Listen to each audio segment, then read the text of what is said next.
Позади танцев тряпье и запертый мусорный бар.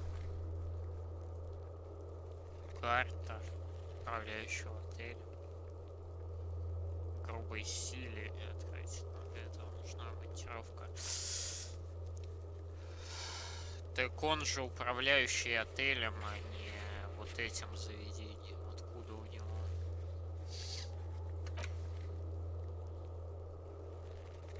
Собирайте всю возможную информацию о пистолете. Вряд ли его кто-нибудь видел.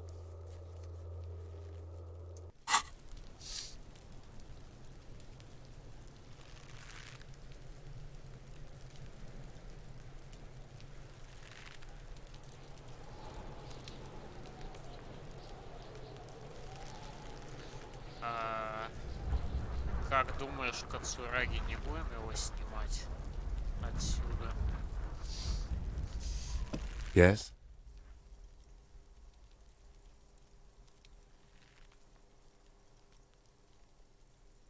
Скажи один. What do you want to know?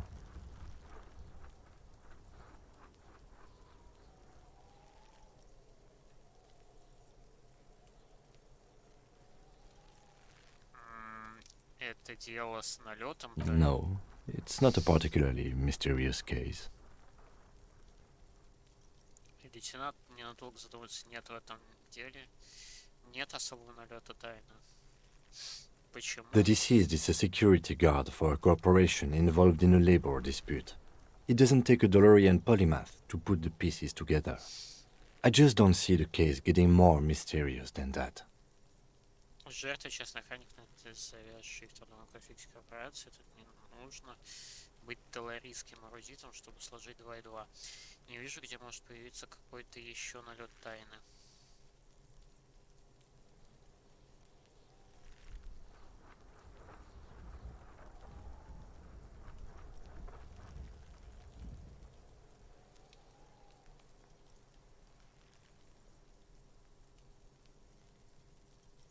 Что?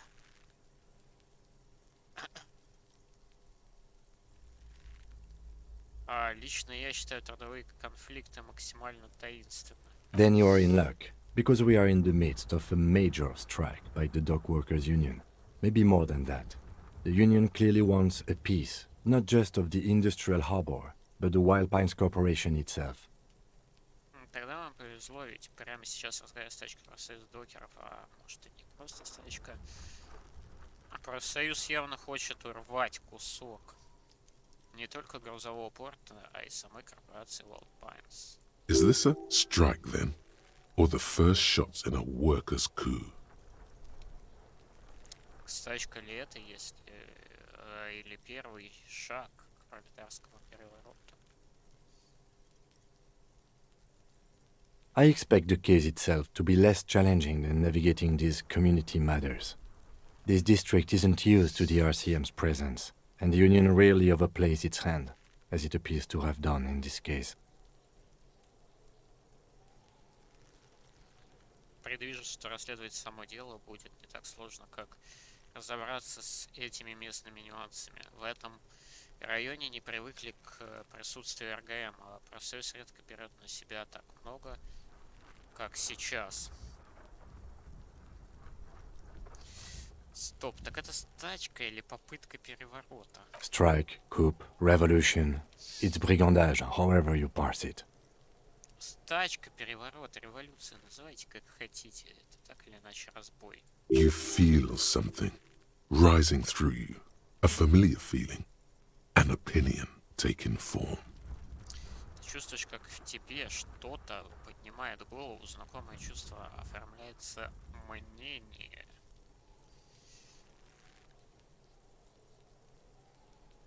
Жестко. Так. Тоже жестко.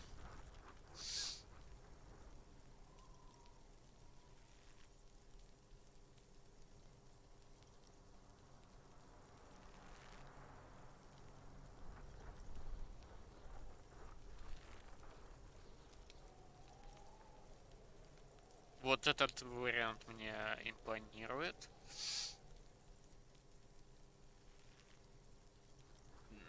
5-й тоже неплохо, но я скажу 4-й. When I said we have to navigate community matters, I did not mean we have any say in them. I meant we should be careful. If we are not, the shit will blow right in our faces. Когда я сказал, что нам придется разбираться с местными нюансами, я не имел в виду, что мы сможем на них повлиять. Я имел в виду, что надо вести себя осторожно, иначе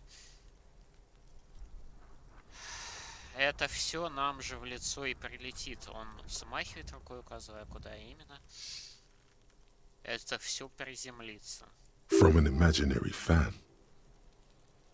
С воображаемого вентилятора. Спасибо, концептуализм. Now, was there anything else you wanted to know about the case? Что же еще хотите знать? Нет. Good. Ничего.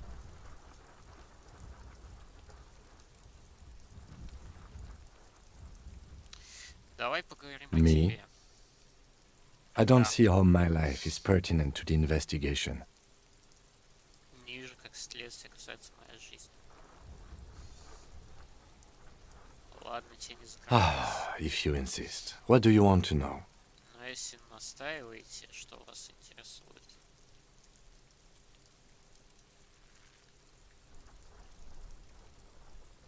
Ты не похож на других людей в округе. That's because I'm half Seolite, or quarter. My father's father was from Seoul. So was my grandmother, but from my mother's side. It's not an interesting topic. Это потому, что я полусолиец, или четверть. Отец моего отца был из Соли, как и бабушка, но по материнской линии. Отрастет головой, это неинтересная тема. Что такое соль? It's a part of the world, officer. A geopolitical entity and a geographic division. I told you it wouldn't be interesting. Часть света, офицер, геополитическая сущность и географическая единица. Говорю же, скучная тема. Seoul is a protectionist, isolationist, pan-Isolary state west of the Insulindian Isola. Actually, it's quite interesting. Some would even say mysterious. Соль — это протекционистское, изоляционистское, панизолярное государство. Вообще оно очень даже интересное и загадочное. Это ты просто рассказываешь скучно, а я хочу узнать о соли побольше. You're barking up the wrong tree. I don't speak a word of Seolite. I've never met either one of my grandparents, and I've never been to Seoul. I'm a regular Revacholière. Напрасно пытаетесь, я ни слова не знаю по-сирийски, никогда не встречался ни с кем из дедов и бабок, не был в Соли. А он будто этим гордится. Я обычный ревашолец. A point of pride to him. Предмет гордости.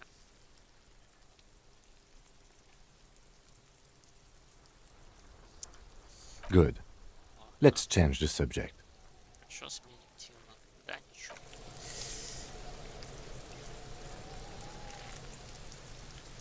Так, можно ли, допустим, сюда зайти? An inconspicuous pile of the roofing material, Eternite. Нагромождение извечнита. Сколько? 42.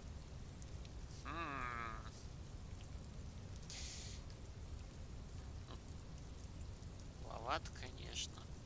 Ничем не примечательное нагромождение кровельного материала. Что это? It's nothing. Someone just left some roofing material slanted against an old shack. Ничего особенного, просто тут свалил кучу материала возле старой хижины. Это белая проверка, ну, окей. Because it's nice and orderly. Well-laid pallets.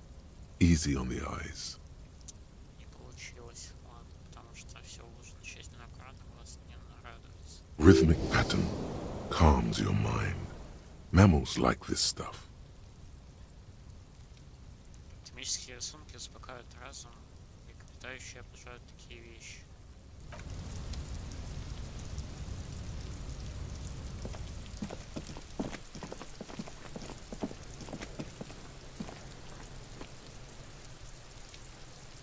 Сюда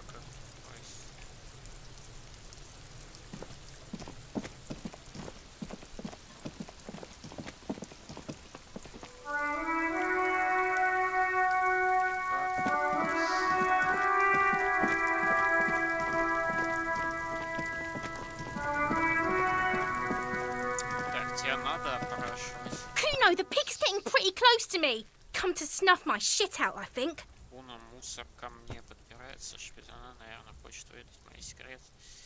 Подойти на шаг ближе. Looks like it's time for me to go, Kuno. Pig's come to take me in. И решили меня... Похоже, мне пора сваливать. Меня решили повязать. Я просто задать... Хотел задать несколько вопросов. I'm going away for a long, long time, Kuno.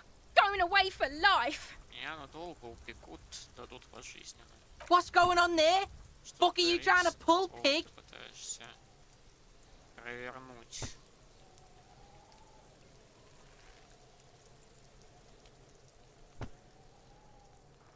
Что у тебя за странные слова, девочка? I come from the woods, Kutta Vittu. You don't want to go there with me. You don't want to see what I've seen. Я пришла из леса, Кутави, то ты лучше туда не ходи, ты не вынесешь того, что я видела. И что ты видела? Don't be traumatizing her. Get the fuck out of here. Не мучай ее, вали далеко отсюда.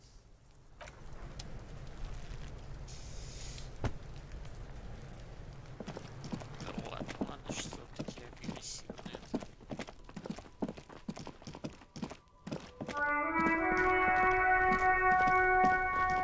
Так, я к тебе вернусь. Сначала порно.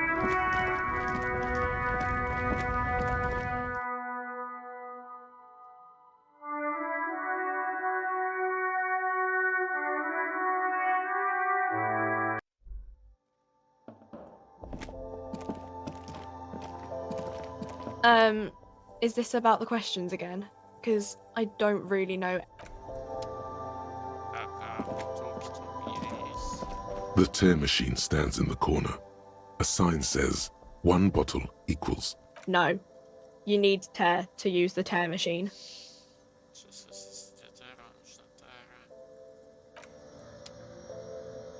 Логично. Придумал, подбирал. A colourful display of cigarettes and alcohol bottles line the shop wall. Again, I'm obliged to inform you that both alcohol and cigarettes damage your health. Мгм. Нет, пива не хочу. На сигарет хватает. Интеллект.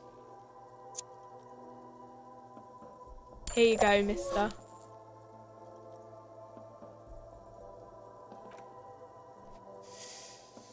Так и отлететь можно.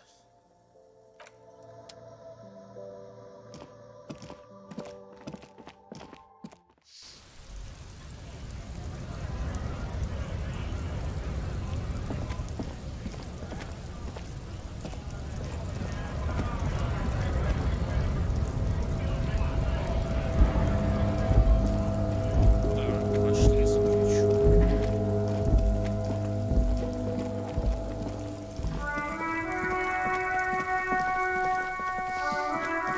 Что там за ребят с ножом, я не знаю.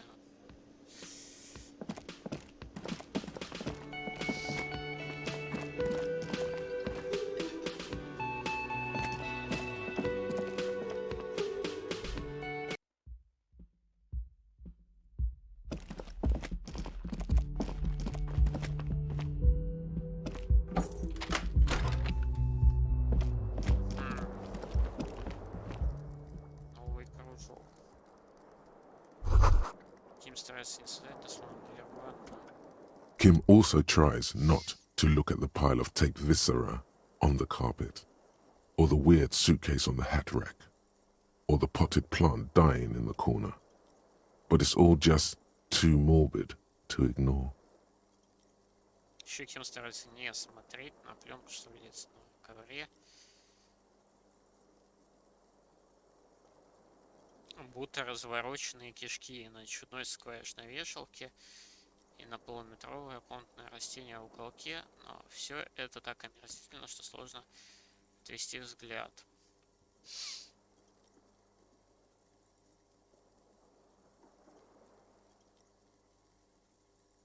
Извини за все вот это. No problem, officer.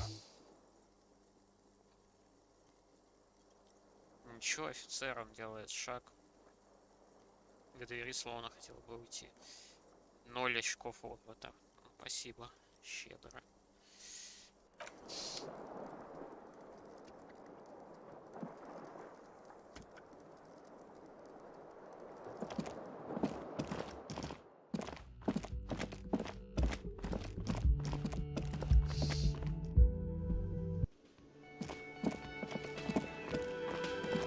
Real mature, man. What exactly were you trying to accomplish? You do understand you still owe me money, right? Очень по-взрослому, чего вы пытались добиться, но вы же понимаете, что по-прежнему мне должны так. Damn, your feet thought we got away. Черт, ноги были уверены, что мы скользнули.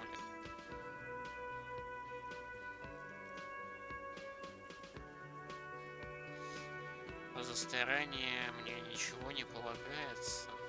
You know what? The stupid drinks you've had are on the house. You know why? Because I know you can't pay for them. Not because you ran away.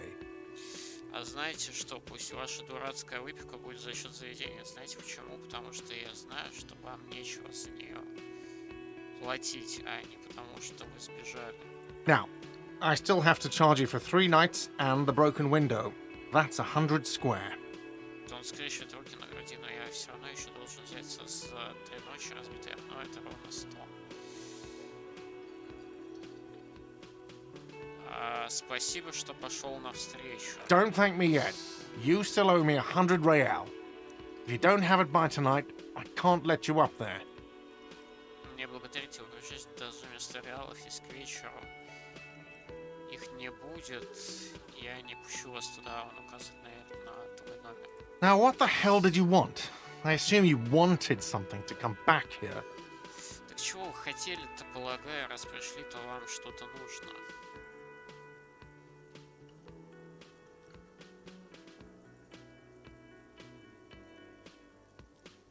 Мусорный бак на заднем дворе твой. Mine? No, it belongs to the Whirling in Rags. Мой нет, это часть танцев в тряпье. Thank you for clearing that up. Why do you keep the container locked? Спасибо за уточнение. Зачем запираете бак? Why? To keep the hobos and drunks out. That's why. And the neighbors too. They put their trash there and they don't pay for the garbage company. Что пьяницы и бомжи не залезали, вот зачем. И соседи, они скидывают туда мусор, а за вывоз не платят. I thought as much. And are you the only party with access to the trash container? Я так думал, то есть вы единственный, у кого есть доступ к мусорному баку. Well, yes. Us and the garbage disposal company. Ну да, не считая транспортной компании. It seems a little callous, doesn't it? Something stirs in you. Как-то это бессердечно, не находишь? Что-то в тебе шевелится. Какое интересное ощущение, что это. Prod at him and find out. Потыкай его и узнаешь.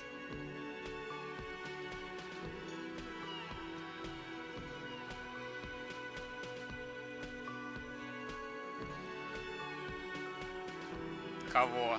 Его?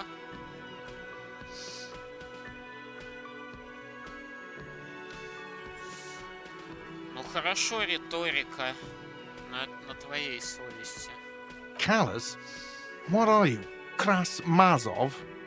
Almost all establishments in Revachol keep their trash locked. The Whirling in Rags is not special in that regard. Бессердечного, что Красмазов почти все ревашельские заведения запирают мусорные баки, танцы в тряпье ничем в этом плане не выделяются. Krasmazov, nom de guerre, was an economist and a historical materialist. He was a leading figure on the Grad side of the Centennial Revolution, where he headed the 9-day government. Mazov is considered the father of scientific communism, Mazovian thought, or Mazovianism. Красмазов псевдоним был экономистом и историческим материалистом. Он стал ведущим участником предвековой революции страны Граада, возглавив правительство 11 дней. Мазова считают основателем школы научного коммунизма. Мазовистская мысль или просто мазовизм. Расскажи подробнее. He killed himself. О, нет. Так делать не нужно. Я не Крас Мазов. No one was implying you were, officer. Where were we? Этого никто не утверждает, офицер. Так о чем мы? Ключи от бака. What do you need them for? Зачем они вам? It concerns the case. Please cooperate. Это для дела. Лейтенант говорит неожиданно резко. Надеемся на ваше сотрудничество. Just bring them back once you're done, please. Он достает из пузырька ключи и протягивает тебе. Только верните, пожалуйста, когда закончите. Я кое-что увидел.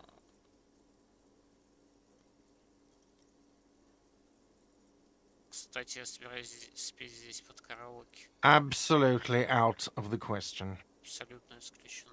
Absolutely in the question. First we find a sad banger. Then we sing this place to shit. Абсолютно включено. Сперва ищем хитяру покраснее, а потом распеваем. Тут все в клочья. Your body is ready, sire. Мессир, готово ваше тело.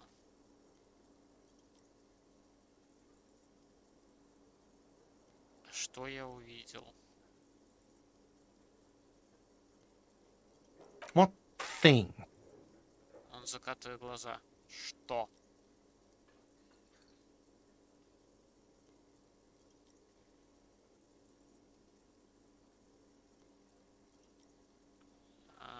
Я видел вывеску, там говорится, что нельзя на кухню. Почему нельзя? What are you, a cook now? That's none of your business. А вы что, теперь еще и повар? Это не ваше дело.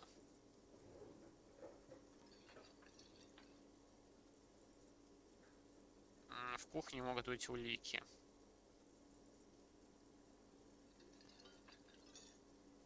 He wasn't pan-fried, he was lynched. What could the kitchen possibly have to do with... Он закатывает глаза, его не на сковороде зажарили, его линчевали. Какое отношение может кухня иметь к... Он передумывает. Fine, okay. The kitchen is closed until 1 p.m. because the cook is working. You can snoop around after that, if you must. Ладно, хорошо, кухня закрыта до 13, потому что повар готовит. После этого, если вам так нужно, можете там пошарить.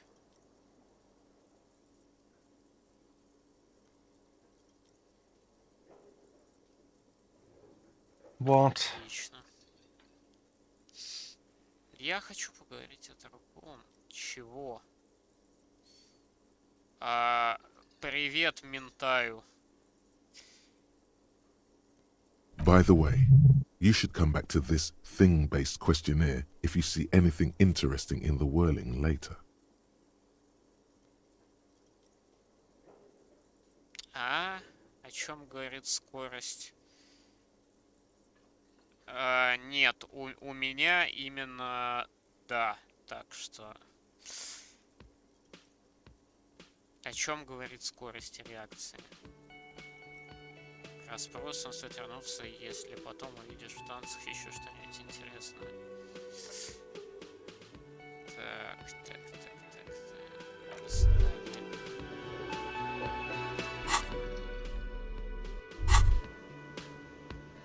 By the way, where is home? The address is coming up blank, and this place sure isn't it.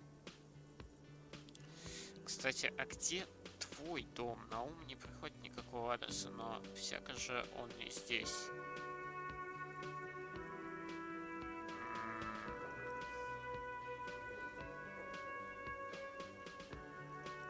А есть ли он у меня? But you've been at this hostel cafeteria for only 3 nights. Where were you before? You had to be somewhere. Но ты провел в этой гостинице лишь 3 ночи, а где был до того?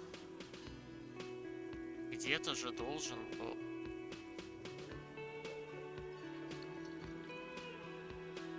Да пусть на коне будет. какая разница? Why did you say that? Ты почему это сейчас сказал?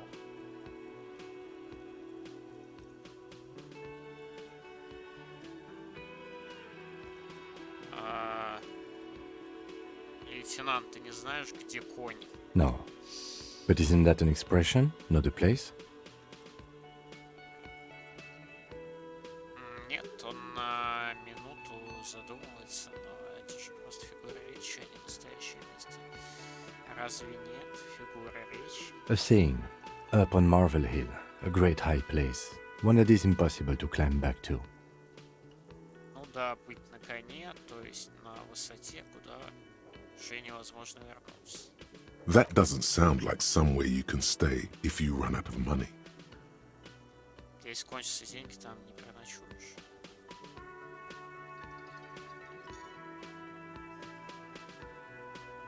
Нет, я не бомж, коп.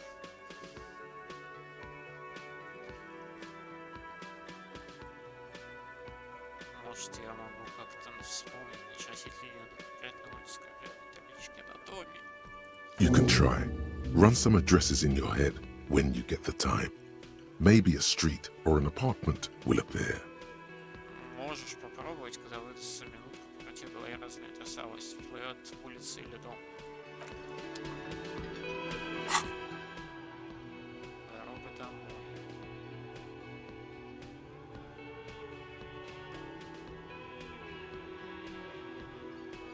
Давай перемотаем назад.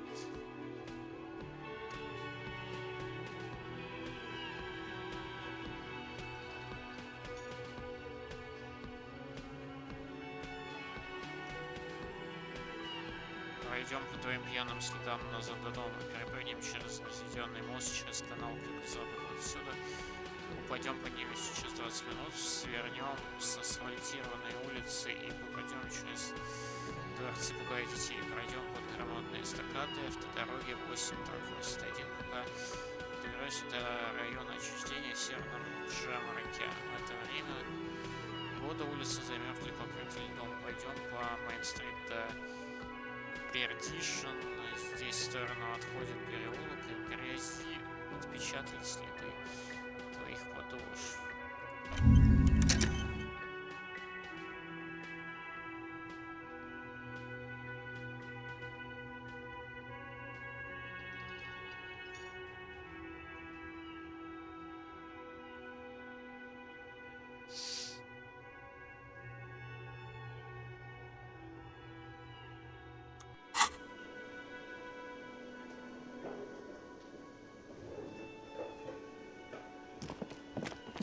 Пойдем мусорку лутать.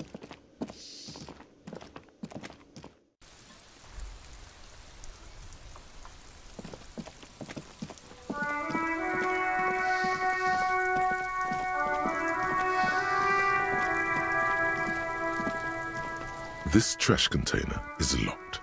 The sliding lid has a padlock that says, whirling in rags. Да-да, это я уже видел. Открыть ключ. With a well-oiled crack, the lock pops open. It should now be possible to simply raise the lid. Замок открывается с мягким щелчком. Теперь можно просто откинуть крышку. Don't. Maybe you shouldn't.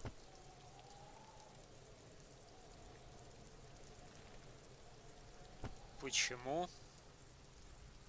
Не надо, может, не стоит. В чем дело? Just the feeling. A warning from some part of you. Просто предчувствие предупреждения от какой-то части твоего подсознания. Нет, открываем. The smell of rotten food rises to greet you. You see soggy cartons, dirty rags, and organic waste. У меня же задание открыть. В нос тебе приветственно ударяет запах гнилой еды.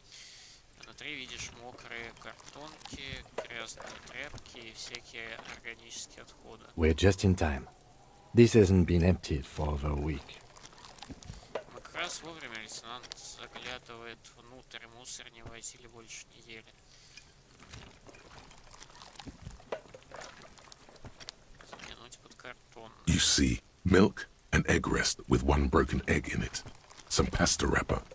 Picking up the soggy packages somehow feels familiar. Ты видишь молоко, упаковку из-под яиц с одним разбитым яйцом, пачку из-под макарон, почему-то разбор размягших упаковок кажется знакомым. A box falls into pieces in your hands. Batiste Soleil cereal. There are plastic pasta packages below, and turbo noodles. Nothing of note, however. Коробка распадается у тебя в руках, хлопья Батист Солей. Под ними несколько пластиковых упаковок с макароном лапши турбо. Лапша турбо. Это же жвачка, ничего примечательного. Приподнять тряпки. Among the threadbare kitchen towels, something catches your eye. A pair of denim trousers. Ты замечаешь, что среди груды рваных кухонных полотенец. А джинсы? Вытащить. As the legs of the slime-covered jeans begin to unspool from the garbage, a rank corpse smell fills the air. Покрытые мерзкой слизью джинсы появляются с кучей мусора, распространяя вокруг себя трупный запах. Что там, еще один труп получается? The victim's clothes? Cadaver odor is faint. If these belong to the deceased, they were removed when he was still in the early stages of decay. Это с убитого лейтенанта, в них джинсы, трупный запах очень слабый. Если они принадлежали покойному и сняли, когда он едва только начал разлагаться. Drop them in here, officer. Бросайте их сюда, офицер. Он достает из кармана черный пластиковый пакет с надписью улики. Положить джинсы в пакет. Guitar marked blue jeans. Pocket empty or emptied. He wore them with a belt, too, a white belt. The loops appear stretched, but Синие джинсы со следами от гитары на коленях, карманы пусты. Лейтенант быстро обыскивает джинсы или обчищены. Он носил их с ремнем, с широким ремнем, петли на поясе растянуты, но он заглядывает в бак. the belt is missing. That's it. Do you see anything else in there? I have another bag here. Ремня нет, только штаны. Видите еще что-нибудь? У меня есть еще один пакет. Something slimy catches your eye. Твое внимание привлекает что-то покрытое слизью. Ну давай. A drab, long-sleeved shirt, olive-colored, appears from the food waste, dripping with pus. Однотонная оливковая рубашка с длинными рукавами появляется из кучи гнилой еды. С нее стекает какая-то отвратительная жижа. Положить рубашку. This is a military type overgarment. No label or serial number. This is the kind of rib-knit shirt that's worn over light armor to conceal it in an urban scenario. Anything more? Это часть военного обмундирования, ни этикетки, ни серийного номера, под какими-то трикотажными рубашками скрывают легкую броню в городских условиях. Он кивает сам себе. Еще что-нибудь? The rest of the rags are just kitchen variety waste. A yellow old mug that catches your eye. But other than that, Остальное, тряпки, просто кухонные отбросы, есть еще старая желтая кружка. А больше грязное полотенце, кружка, больше ничего. All right. We should go to Gart again and ask if he knows who put the clothes in the trash. It could be as simple as someone from the hostel cleaning the yard. Or that one. I'd advise against confronting that force. Ладно, нам стоит еще раз поговорить с Гартом, вдруг он знает, кто выпустил эту одежду. Возможно, кто-то просто пробирался во дворе. Или этот постарался. Он кивает на мальчишку, но эту стихию я бы трогать не стал.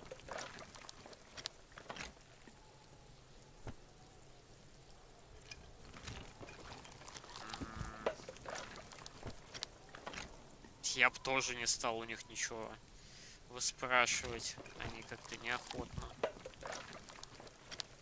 идут на диалог. Думаешь, кто-то из танцев может быть в этом Not замечен? really. All we know is the victim's clothes are in the trash, the lid was locked, and his establishment had the key. It's just a small loose thread. Сомневаюсь, на здесь следующая одежда жертвы лежала в баке, крышка была закрыта на замок, а сотрудника этого заведения был ключ. Ничего особенно подозрительного. Детишек спросим. The fuck's he on about? Kids? You hear that, Kuno? He thinks you're an infant or something. Детишек, с чего бы орёт личность за забором. Слышь, Куно, он думает, что ты какой-то малявка. See? Вот, видите? The lieutenant nods, then looks back into the trash container. Лейтенант кивает, снова заглядывает в бак. Пищевые отходы. It's just organic waste, cold and slimy on your hands. Apple and potato peels mostly. Unidentified sludge and the occasional chicken bone thrown in for good measure. But hey. Это просто органические отходы, холодные списки, в основном картофельные яблочные очистки, какое-то непонятное месиво, несколько куриных косточек для разнообразия. Но постой-ка. What's this? А это что такое? Что? A blue piece of plastic sticks out from the apple peels. It's shiny. Looks like the corner of something. Из груды яблочных очистков торчит кусок синего пластика, блестящий, похоже. Это только часть чего-то большего. Вытащить. Something larger. A clipboard. A blue plastic clipboard with moist papers hanging from it. They look badly damaged, but you can still make out forms and notes, written in a man's handwriting. Испорченный журнал. И правда, планшет сильнее, пластиковый планшет, с которого сосает кипа промокшей бумаги. Листы сильно повреждены, но кое-какие заметки и строчки официальных формуляров можно разобрать. Почерк мужской. Officer, is that your paperwork? То есть, сэр, это что, ваша документация?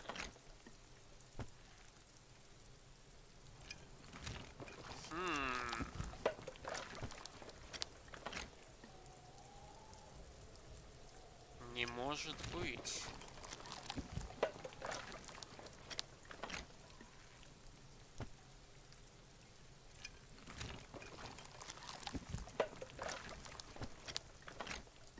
Yes, it is. Look.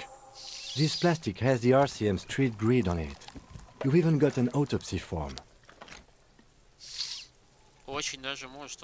Он указывает на планшет. Здесь карта с делением города, района по участкам. Играем. У вас был даже бланк для отчета по осмотру тела. К планшету прикреплена жалкого вида бумажка. If you don't mind me asking, how did this get in the trash? Позвольте присраться, как планшет оказался в мусорном баке.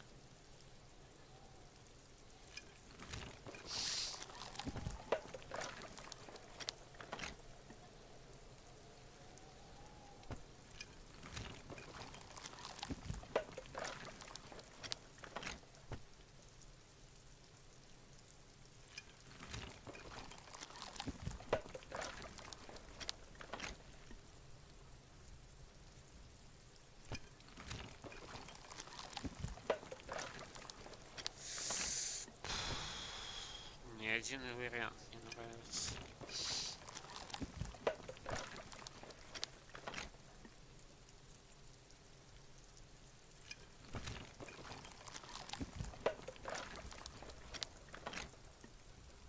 Кто-то из танцев может выкинуть. Boring. Try dangerous. You should do a thorough inventory of that. Be sure some has not fallen into the hands of the RCM's enemies, organized crime or worse.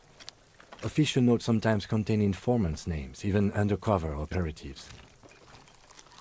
Скучно, это опасно, вам нужно провести тщательную проверку, убедиться, что никакая информация не попала в руки преступников, организованных банд или чего похожего. Официальные документы иногда содержат имена информаторов и даже агентов под прикрытием.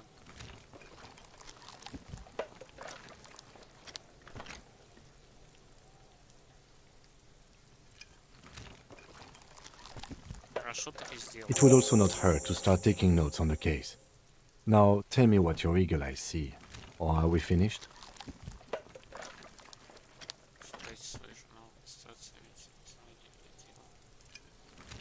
Еще не помешало бы начать вести запись по текущему расследованию. Он осторожно заглядывает в вонючий бак с мокрым картоном и тряпками. А теперь скажите, видит ли ваш орлиный взор что-то еще, или мы здесь закончили? Some items, such as the ledger you found, are interactable. Go to your inventory and select the Interact tab to read your paperwork. Давайте взаимодействовать.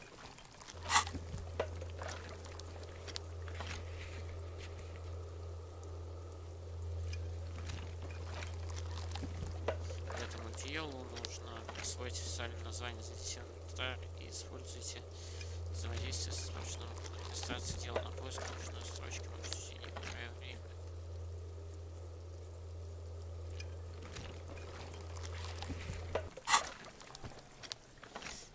Кружка, я и кружку заберу. You pick out a broken mug with an oddly racist depiction of the yellow man frolicking in saffron. Ты достаешь разбитую кружку до странного российской картинкой желтый человечек, резвящийся в зарослях шафрана. Антиквариат Only in its social sensibility. только в плане политкорректности. Забрать.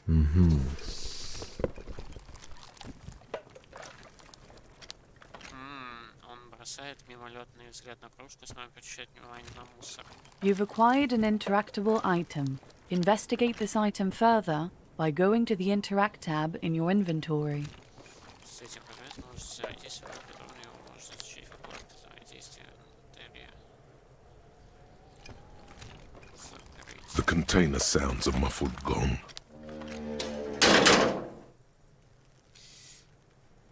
Бак издает звук, похожий на приглушенный удар в гонг. That's one thing off the list. I think we got it all. Что ж, это можно вычеркнуть из списка дел. Думаю, мы нашли все, что было можно.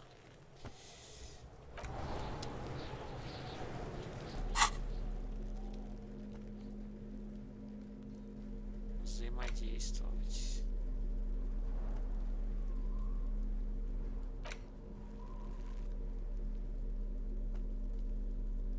It's the ledger you found in the trash. A pitiful cabbage of white and yellow papers hanging from plastic board, barely held together by a metal clip. This sad display is made complete by the faint smell of urinal cleaner. Это журнал, который ты нашел среди мусора, лежал кипа белой и желтой бумаги на куске пластика, что едва держится. На металлическом зажиме. Печальную картину довершает легкий запах средств для чистки унитазов. Что-нибудь еще? There's a piece of toilet paper, or is it cleaning tissue? No, it's toilet paper, desperately sticking to the back of the blue plastic clipboard. Кусочек туалетной бумаги, или это салфетка? Нет, это туалетная бумага, отчаянно цепляющаяся за синий пластиковый планшет. It's a metaphor for you. Это метафора твоей жизни. Смотри. It's just toilet paper sticking to the back of the plastic clipboard. You can take it off if you want. Это просто кусочек туалетной планшета, ты можешь брать его, если хочешь.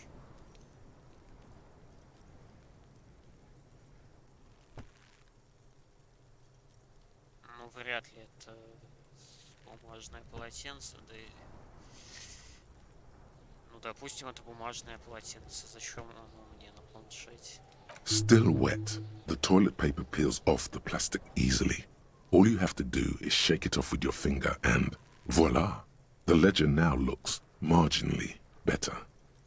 Туалетная бумага все еще влажная, и вкладка из планшета осталось только стряхнуть ее с пальцев и вуаля. Теперь журнал выглядит немного приличнее.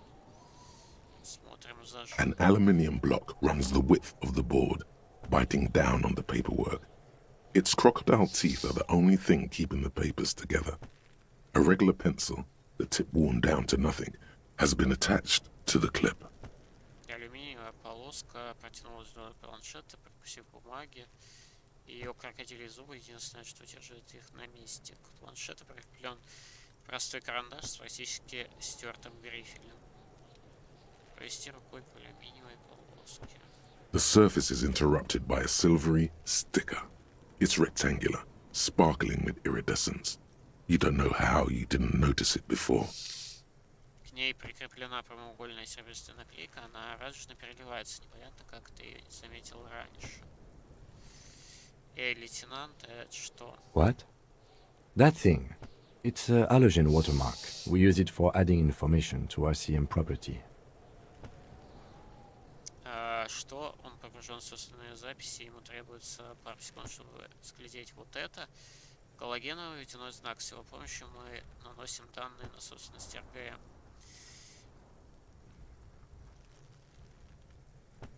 Как мне это прочесть? Any capable light with the right wavelength will do. Сойдет любой осветительный прибор с подходящей длиной волны. А фонарик, например. All RCM vehicles have headlights designed to reveal halogen watermarks. Mine too. Все фары транспортных средств РГМ подходят, чтобы читать галогеновые водяные знаки, мои тоже. This means you can read the watermarks if you just turn the lights on. Значит, ты можешь прочесть водяные знаки, нужно только включить фары. Интересно, какие именно It данные. depends. Aside from an anti-counterfeiting stamp, mine has my station number and address. The information varies by date of issue. По-разному, кроме штампа, который подтверждает подлинность на моем указанный номер и адрес участка. Данные отличаются в зависимости от даты выпуска. Так может там есть и адрес, где я живу. Maybe yours will have how many cases you've solved. Может быть, на твоей наклейке будет написано, сколько ты дел раскрыл. А это ненужная информация.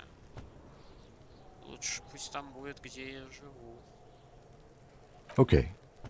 Хорошо, он возвращается к своим аккуратным заметкам. While a bunch of sodden papers sag from the clipboard in your hand, it's a sorry sight.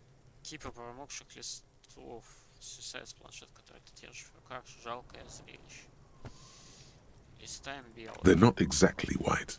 They're yellowed in patches by sunlight and alcohol and covered in dense blue handwriting. Ink escapes into watercolor patterns, reaching its tendrils across entire pages. The paper itself is checkered with faint red lines, forming short paragraphs. Жаль, что там не было ни значка, ни пистолета. Удаженных дел. Они не совсем белые, местами пожелтели от солнца и алкоголя. Кроме того, густо исписанные, расплывающиеся синие чернила пересекают акварельными разводами целые страницы. Сама бумага разлинована бледными красными линиями.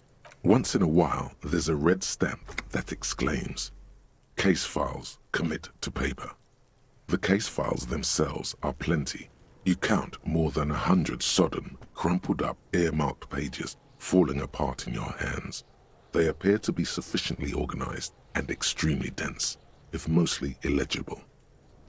На некоторых страницах красный штамп «Материалы дела» в письменном виде «Материалы дела». Довольно многочисленные. В твоих руках разваливаются на части больше сотни мокрых измятых листов с согнутыми уголками. Записи, кажется, довольно аккуратно организованы, но почерк такой убористый, что их едва можно прочесть. О чем эти записи? Work, strife, poverty, the Jamrock Quarter. These are handwritten logs of investigations dating back to January 51, this year. The exact number is hard to estimate due to missing pages and an odd naming convention. But there are at least 20, maybe 30 cases undertaken, not completed, mind you. О работе, борьбе и бедности, квартале Джемрок. Это записи о расследованиях, которые велись с января 51-го этого года. Точное количество определить сложно из-за отсутствия части страницы странных принципов наименования, но дел, по крайней мере, 20, может быть 30. Все еще в процессе расследования незакрытых стоит отметить. It's the middle of March. You have attempted 2 cases a week on average. Сейчас середина марта, ты прав. В среднем по 2 дела в неделю.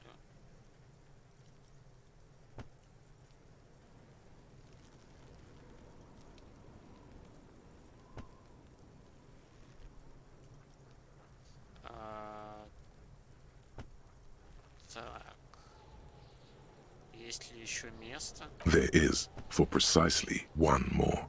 15 pages near the end remain untouched by the damage. The checkered grid forms a structure of passages, breaking the case into subtasks to accomplish. Место осталось как раз для одного дела, 15 страниц, в самом конце остались неповрежденными. Они разлинованы так, чтобы расследование удобно было разделить на серии мелких задач. Once all the tasks are accomplished, the case is complete. Как только все задачи будут выполнены, дело закрыто.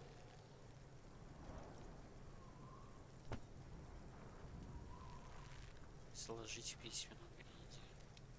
Sadly, the ledger only comes with an old, worn-down lead pencil. It's unfitting of this monumental event. К сожалению, к журналу прилагается только старый исписанный карандаш. Для такого грандиозного дела он не подходит. Ким, ручка-то есть. The lieutenant looks at his blue notebook. 2 fat, shiny pens hang from the binder, like large caliber bullets on an ammo belt. Лейтенант смотрит на свой синий блокнот. К переплету, как граната к поясу, прикреплены 2 блестящие ручки. He is not really saying anything, just standing there, looking at them. Он даже ничего не говорит, просто стоит и смотрит на них. Можно мне одну? Know that I give this to you with resentment.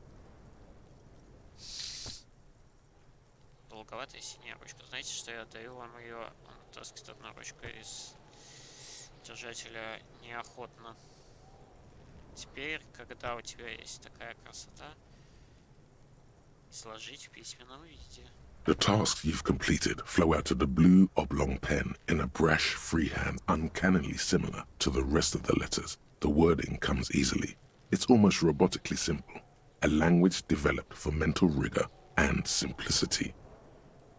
Ты берешь в руки продолговатую синюю ручку, и выполненные задачи ложатся на бумагу стремительным почерком, вне всяких сомнений, похожим на тот, которым были сделаны все предыдущие записи. Слова приходят легко, почти автоматически. Ты пишешь простым языком, который был разработан, чтобы дисциплинировать разум. Inspect the victim's body.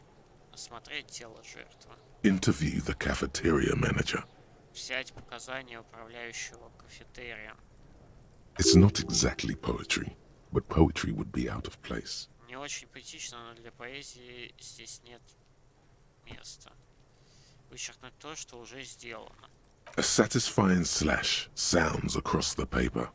You're done, it seems to say. And you, and you. Вычеркивать пункты очень приятно, ты будто говоришь с тобой покончено, и с тобой, и с тобой. Things to be done and things already done. The composition of reality. This is an extremely useful tool for a detective of the citizens' militia. Now all that remains is to name the case. То, что сделано, и то, что еще предстоит сделать, сама суть жизни, это невероятно полезный инструмент для детектива гражданской милиции. Осталось только дать название делу. Лейтенант, ты случайно не давал название нашему делу? No, actually. Any ideas? По правде говоря, нет. Есть идеи.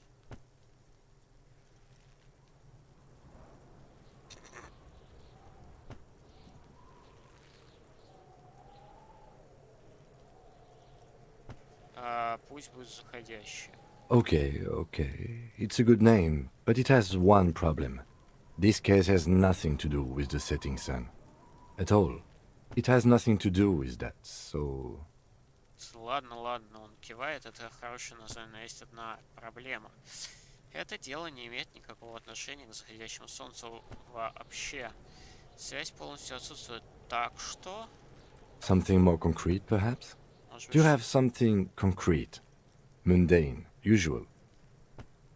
может быть, что-то более конкретное. Есть у вас какой-нибудь конкретный вариант, прозаический, обычный? Ну, значит, первый. Great. That's great. That's actually what I was thinking too. The Hanged Man. Good, strong name. We have a very good name for the case now. Серьезно, он на это согласился? Отлично, просто отлично. Я, признаться, думал о том же самом. Повешенный. Хорошее, сильное название прекрасно подходит для этого дела. I'm going to start calling it the Hanged Man. It's good we sorted this out. Он перелистывает страницу своего блокнота. С этого момента начну называть это дело повешенный. Хорошо, что мы внесли ясность.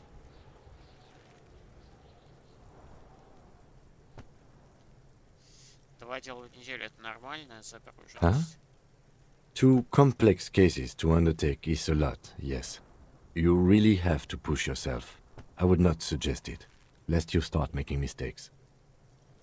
Он отрывается от своих заметок. Два сложных дела — это серьезная нагрузка, да.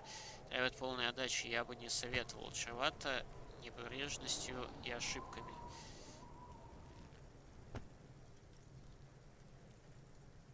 Кивнуть и вернуться к материалу. Arson, petty theft, spousal abuse. Handwritten logs on dozens of investigations date back to January 51. Stamped case files. Commit to paper. These are your last couple of months in Revachol, Precinct 41, Jamrock Quarter.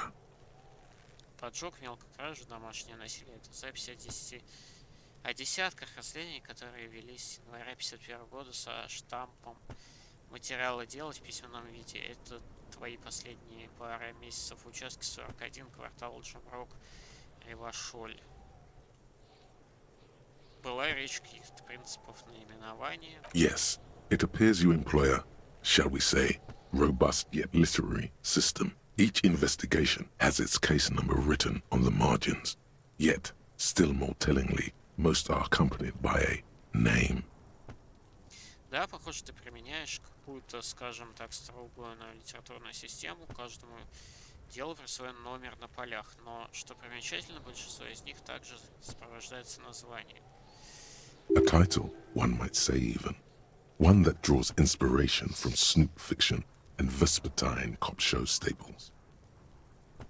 Можно даже сказать заголовком, похожим на штампы из шпионской фантастики и весперских полицейских сериалов.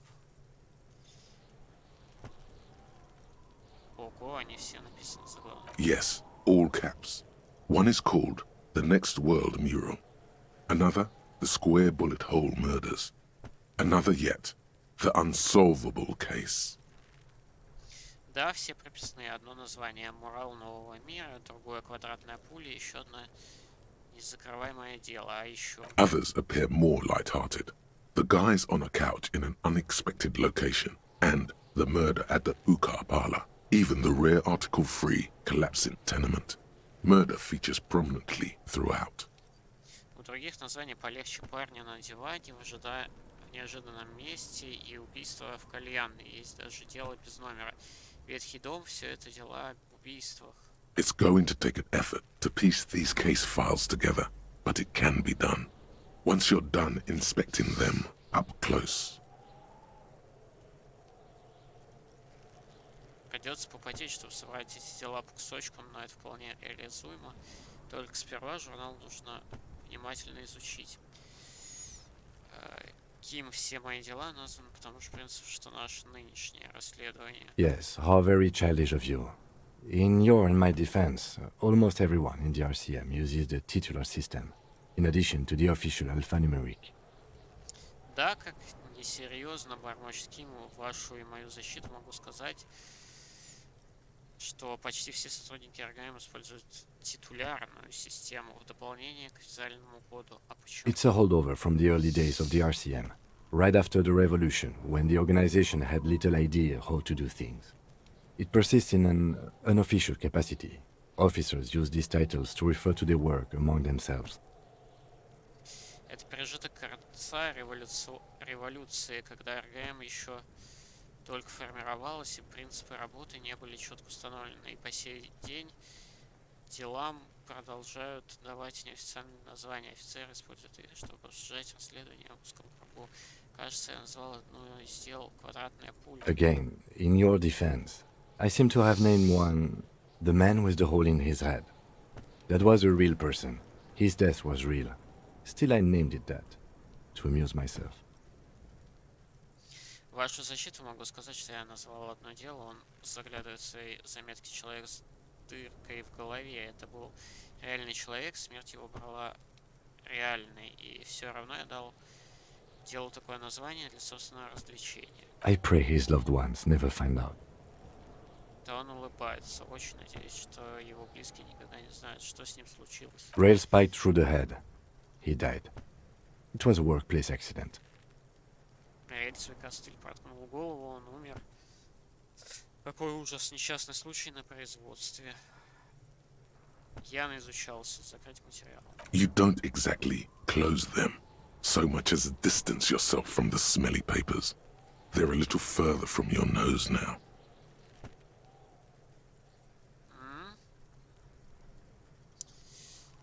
Ты не то чтобы закрываешь их, а скорее ты двигаешься подальше. Ароматная бумага теперь чуть дальше от твоего носа. Так, знакомимся с делом. 72%. Давай. Yes, you can piece them together using the alphanumeric code on the margin. It always begins with HDB 41, then date of initialization and time of arrival on the scene, followed by the title. For example, HDB 41120111700, the next world mural.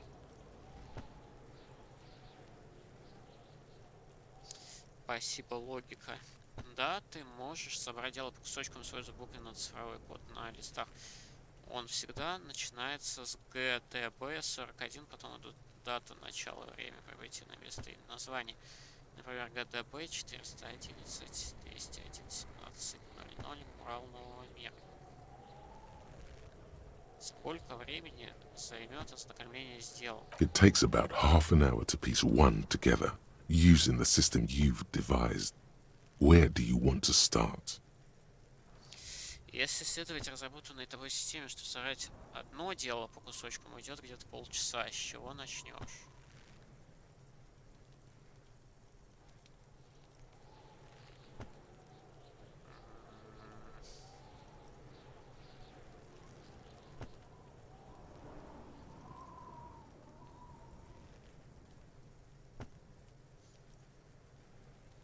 То есть 5 дел по 30 минут.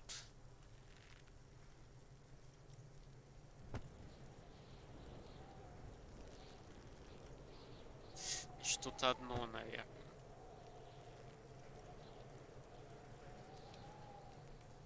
Допустим, незакрываемое. AKA Leslie and Burke, AKA the public indecency drunk and the property damage drunk, is a cursed case. It has been passed from unsuspecting officer to unsuspecting officer for 10 years. On January 29, the unsolvable case made its way to you. Why you accepted it, it is unclear. Every officer, and indeed most civilians in Jamrock, know it's unsolvable. Также известно, как Лесли и Бёрк, и непростойное поведение в общественном месте и порча имущества в нетрезвом состоянии. Это проклятое дело. Оно кочевало от одного доверчивого сотрудника к другому в течение 10 лет. С 9 января незакрываемое дело оказалось у себя, почему-то взялся за него, остается неясным. Каждый полицейский, большая часть Гражданского населения Джим Рока знают, что невозможно закрыть. You were so drunk you didn't remember what it was when you signed on. That, or you were high. Ты даже не вспомнил, что это за дело, когда расписывался за него. Так ты был пьян, либо под наркотой. Leslie will always take his pants off when he's drunk. Burke will always trash everything. It's just what they do. It is their nature. You cannot change the nature of a man.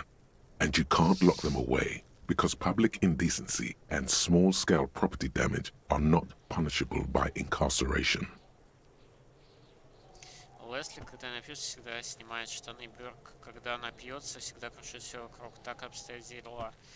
Это заложено в их природе, а человеческую природу нельзя изменить. Запереть их тоже нельзя, потому что за непристойное поведение, незначительную порчу имущества не полагается заключение под стражу. The only way for Leslie to stop flashing his genitals to bypassers and for Burke to stop dismantling signage and rear-view mirrors would be for them to stop drinking alcohol, which, in their 40s or 50s, it's hard to tell because of their distorted features, is a medical improbability on par with you ceasing to produce the expression. Лесли сможет перестать демонстрировать свои гениталии прохожим, и Бёрк срать вывески зеркала заднего вида только в одном случае, если они просят пить, учитывая, что им уже за 40 или за 50 по внешнему виду сложно понять, это невозможно. С медицинской точки зрения, как и то, что ты перестаешь гримасничать. А нельзя просто брать их с улицы. You would think that, but you're wrong. Where's the fun in exposing your genitals or breaking stuff in your own home? No, Leslie and Burke are on the corner of Main Street and Perdition, because that's where the action is. Интересное предложение, но абсолютно бессмысленное. Что веселого в том, чтобы оголять гениталии или ломать вещи, находясь дома? Нет. Лесли и Бёрк тусуются на углу Мейн-стрит и Пердишн, чтобы быть в эпицентре событий. Can you keep yourself off the streets? То есть себя с улицы ты можешь убрать? Threatening fines, dragging them to the station, locking them up in the hellholes they live in, locking them up in the station, hypnotherapy, even trying to get the local gang of Zemyaki to take them out. The Zemyaki gave them ethanol, so Burke and Leslie would expose and rampage even harder. You tried it all, and still the complaints wouldn't stop, as they hadn't stopped for 10 years. Ты перепробовал все угрозы, штрафы, приводы в участок, домашний арест их собственных клоповниках, арест в участке, гипнотерапию. Ты даже отдавал их на растерзание земель просто напоили их этанолом, что только усугубило ситуацию. Но жалобы продолжали поступать, как поступали предыдущие 10 лет. It's plain to see from the files that you, Satellite Officer JV, and Special Consultant TH had more important cases to attend to. You uncover cross-reference to several ongoing investigations, each brought to a standstill every time you drive down Main Street. Because there they are, on the corner of Perdition. And what is Leslie doing?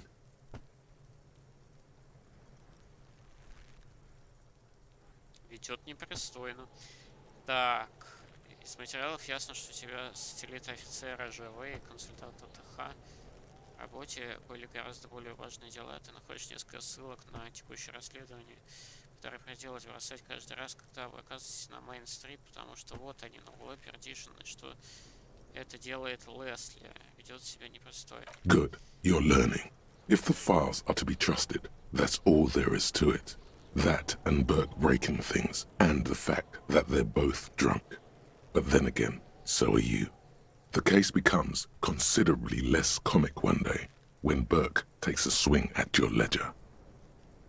Отлично, ты что усвоил, если верить материалам, в этом и заключается все дело, и в том, что Бёрк крушит вещи, и в том, что они оба алкаши, но с другой стороны, ты тоже алкаш. Дело становится значительно менее забавным в день, когда Бёрк решил заехать кулаком по твоему журналу.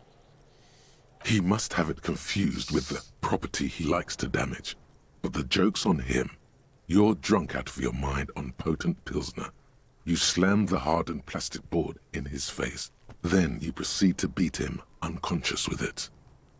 Он, вероятно, спутал его с имуществом, которое так любит портить. Однако ирония заключается в том, что ты до чертиков надрался пилснером крепким, ты лупишь его планшетом по лицу, пока он не теряет сознание. In the process, the ledger sustains damage. The compartment within, reserved for permeable documents, is jammed shut. You stop your assault on the now unconscious Burke to open it, but are unable to do so. The officer began to cry, reports Leslie, who, at this point, is tending to Burke. В процессе избиения журнал наносит ущерб в затвор.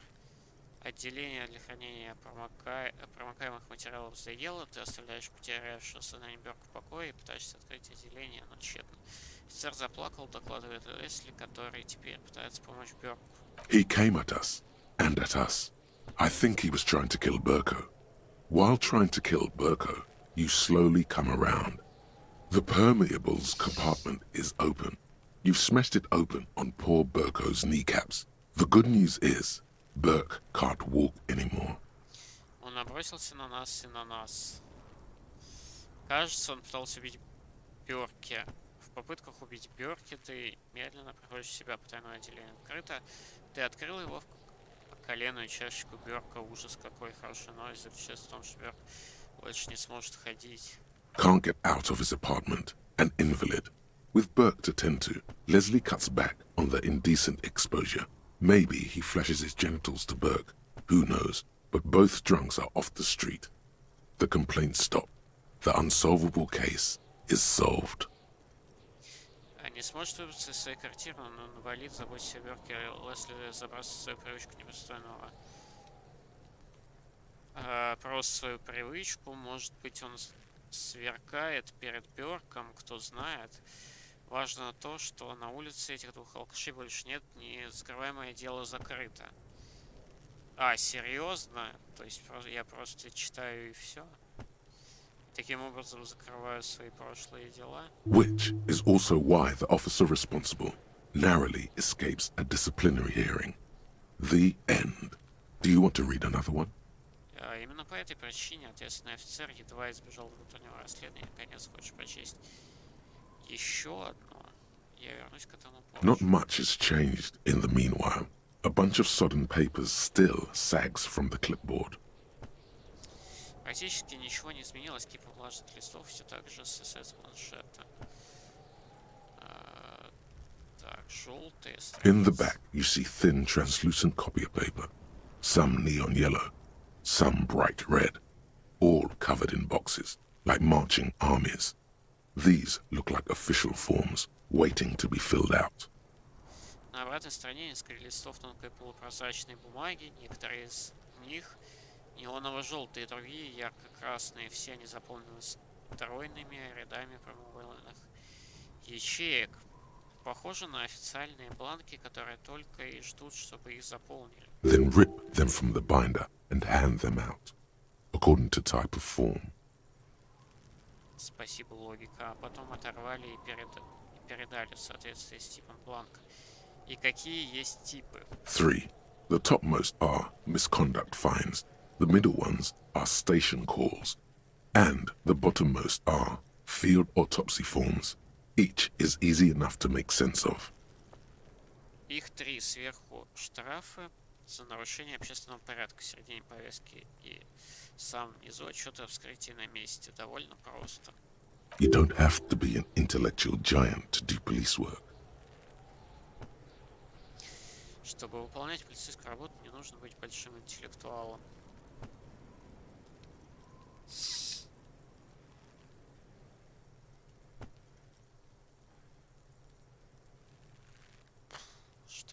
A monetary penalization ranging from 20 to 250 real. Severe cases allow for 1,000 real, but that requires special paperwork.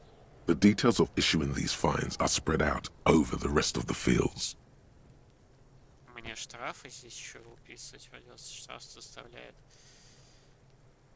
от 20 до 250 реалов. В особо тяжелых случаях он может доходить до 1000 реалов, но для его оформления требуются дополнительные документы.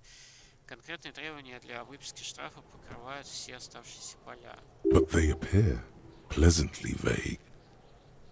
Однако формулировки до приятного размыты.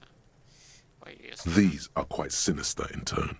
They give a date and time for the person to appear at the specified precinct police station. Below the call are the criminal charges you risk by not appearing.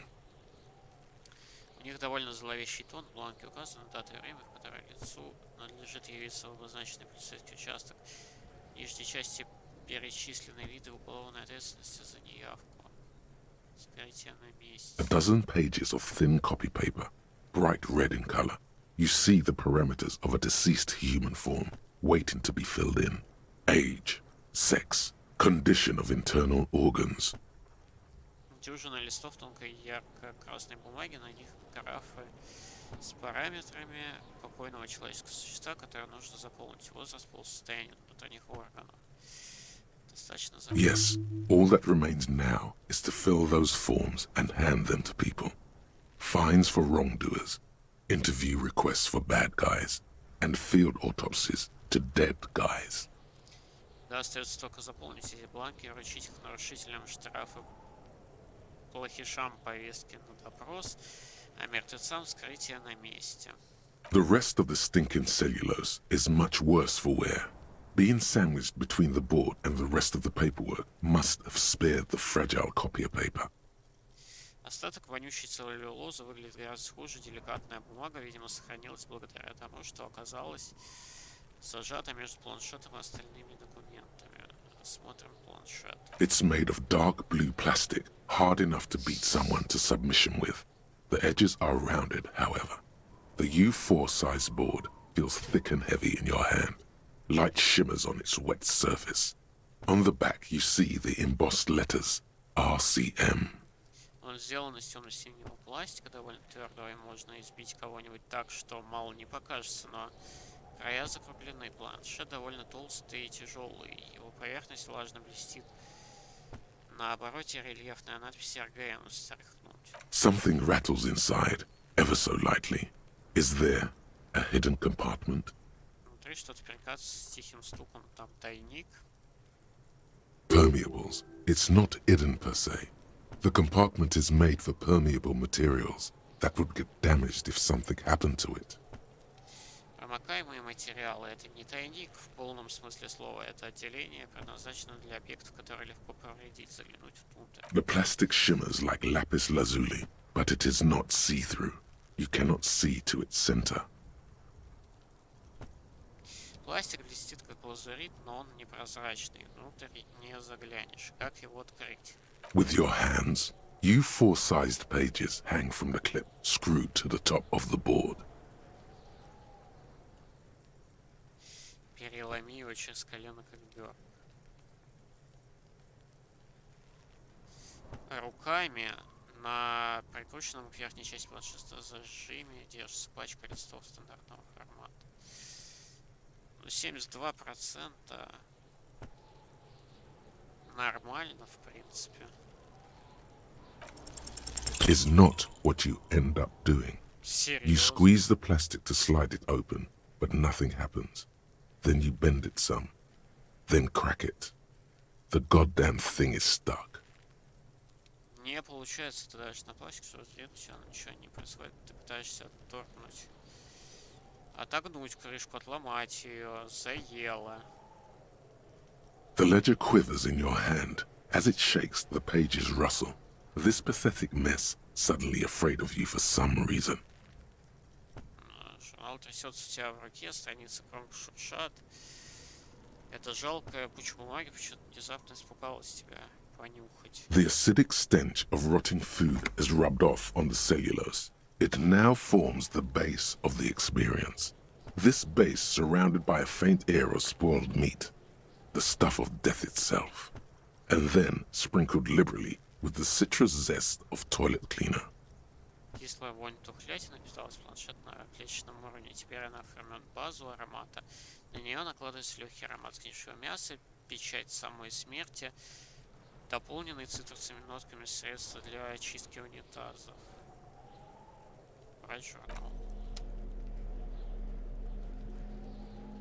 Предметы.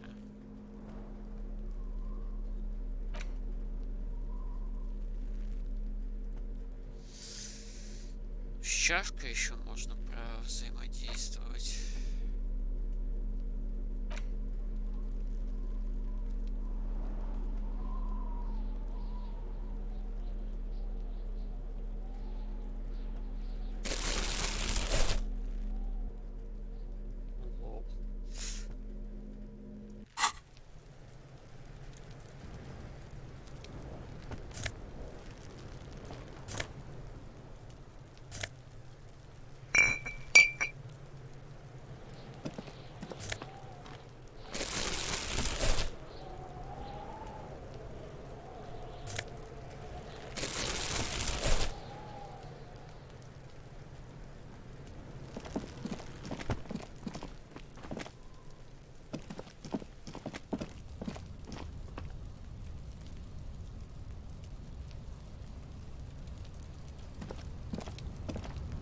An inconspicuous pile of the roofing material.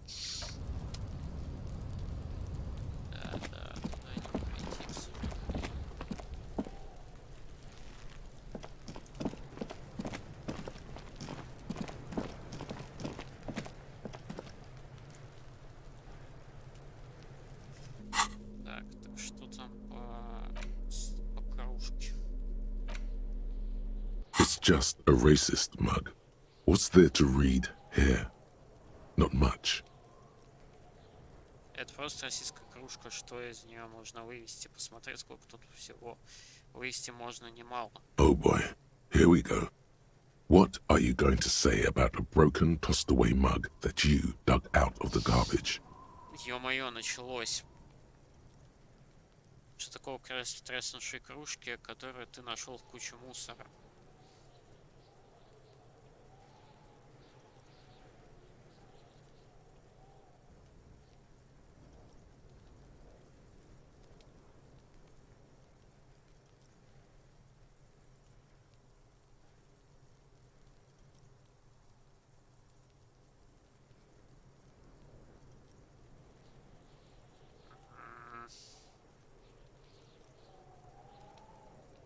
Ладно, But it was in the trash. Why not just call it out when you see it? Or do some volunteering work? Just finish your case, detective. но ее выкинули, почему не показывать это на конкретных примерах или не заняться волонтерством? Просто раскройте дело, детектив.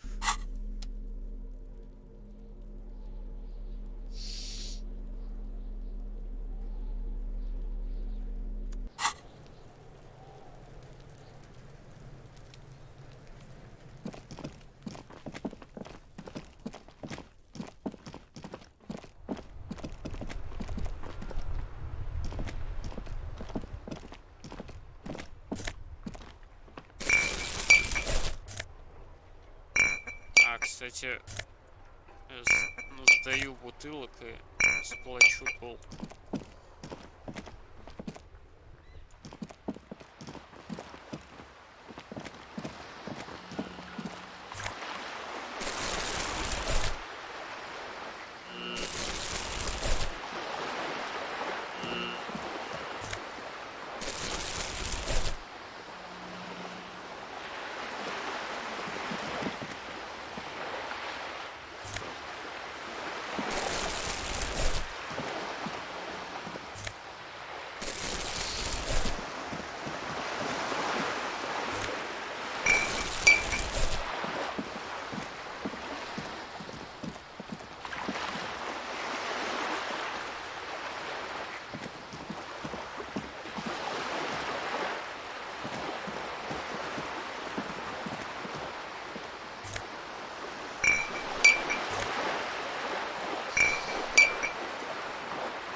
говорит так, словно его не. А это что за проход? This is a wall on the side of an apartment building. Стена на заднем дворе. Это торец многоквартирного дома. Ну, концептуализм у меня не развитый. Поэтому персонаж ничего не может по этому поводу сказать. А, так это же проход к девочке к этой.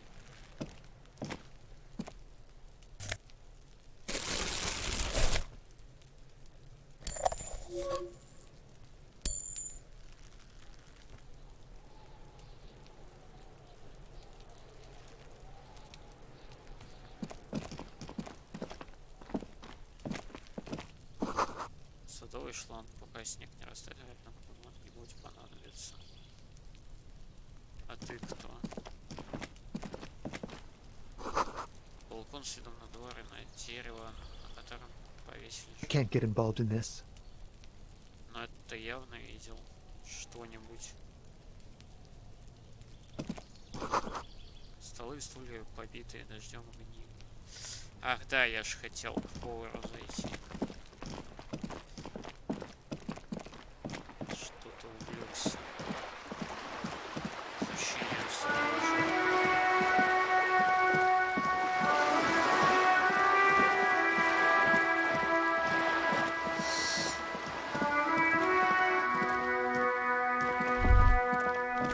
Что?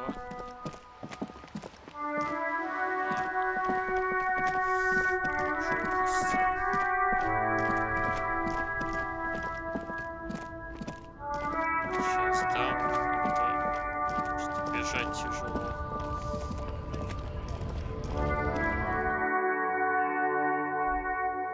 Фундаментик.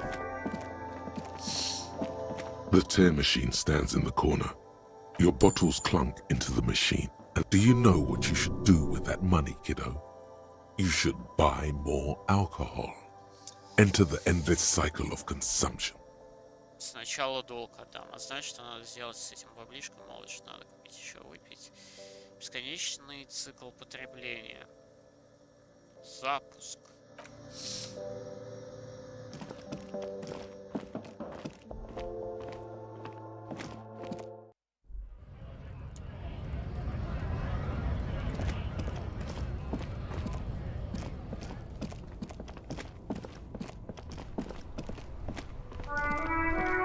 Теперь с садовницей тоже надо поговорить.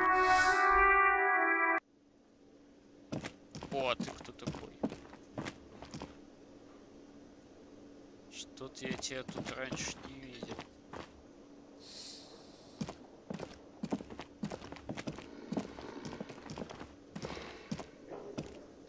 Все в мире завязано.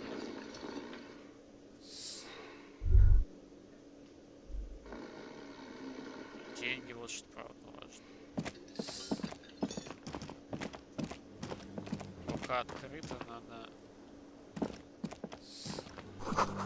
зайти. Сшил, кстати, сюда на моющим средством хвои.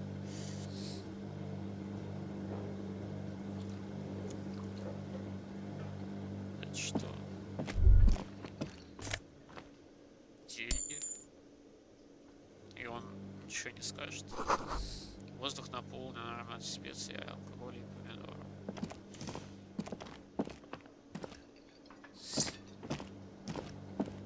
A thin man is smoking below an exhaust hood, occasionally sipping from his mug.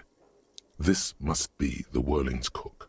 Худой мужчина курит под вытяжкой, периодически прихлебывая из чашки. Видимо, повар тряпья. As you step in, he nods toward the table and says something in a completely foreign language. The only words you can make out are Garancy and Kubek. Когда ты заходишь, он кивает на стол и говорит что-то на совершенно незнакомом языке. Тебе удается разобрать лишь пару слов.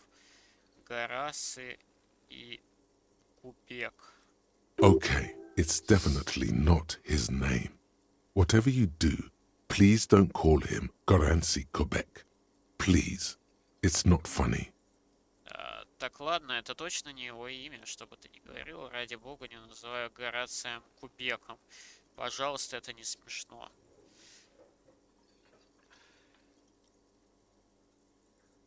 Могу я задать пару... The man puts his cup down and replies something, his left hand drawing arcs in the air.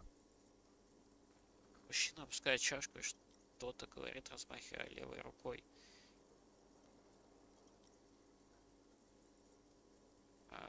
Впечатляющий костры. He smiles and bangs his ladle against each of his pots in turn. Он улыбается, стучит по ним всем поочередно половником.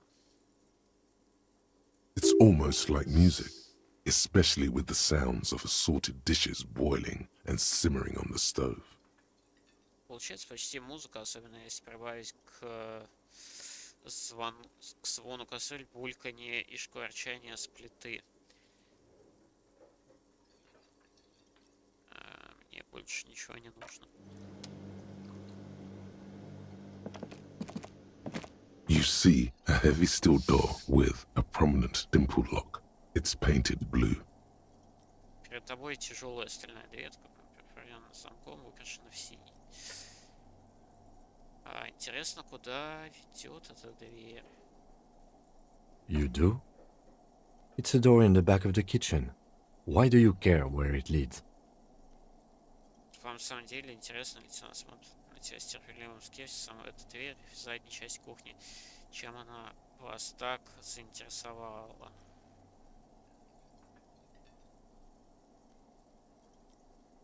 Стоит заглянуть туда в свободное время, найдем, что связано.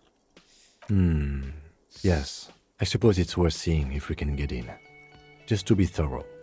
As a side investigation. Пожалуй, можно выяснить, получится ли войти. Просто скрупулезности ради в рамках стороннего расследования.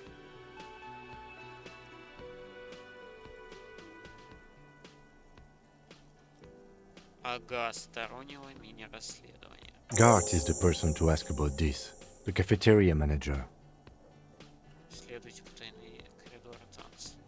Он смотрит на тебя, потом на дверь. Говорить про это надо с Гартом, управляющим кафетерия. А если толкнуть, что будет? The door does not budge. Дверь не поддается.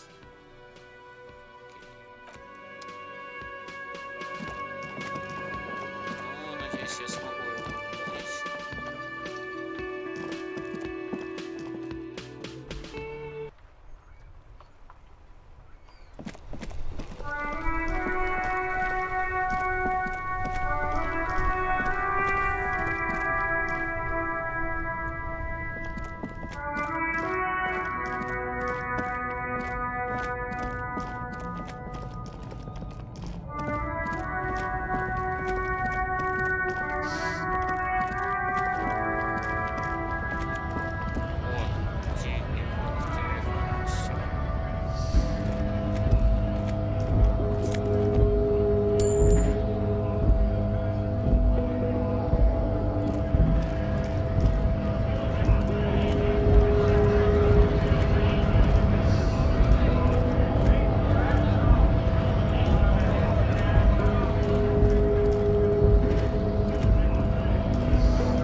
For something odd?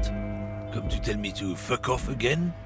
Ищешь кого-то неодобряем или снова пришел меня куда-то послать. Я нашел кружку в мусоре, показать ее мужчине. Твоя? Oh man, that's great. Look at that kite go. Haven't seen anything that funny in a while. Он смотрит на кружку желтым человеком, потом вдруг раздражается хохотом. Ох, мужик, ох, это просто отпад. Нет, погляди, что он творит. Давно я так не смеялся. Так твоя или нет? God damn. Thanks for that, but no, it's not mine. Он утирает слезы, но спасибо, повеселил, но нет, кружка не моя. He doesn't live in Martinez. Он живет не в Мартинезе.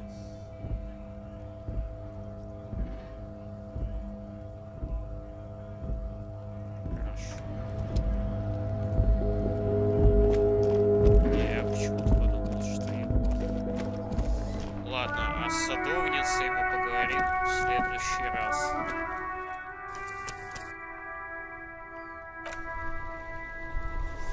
Что ж...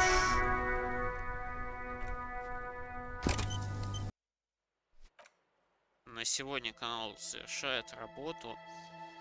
Спасибо, что заглянули. Удачи, всем пока. Будьте здоровы.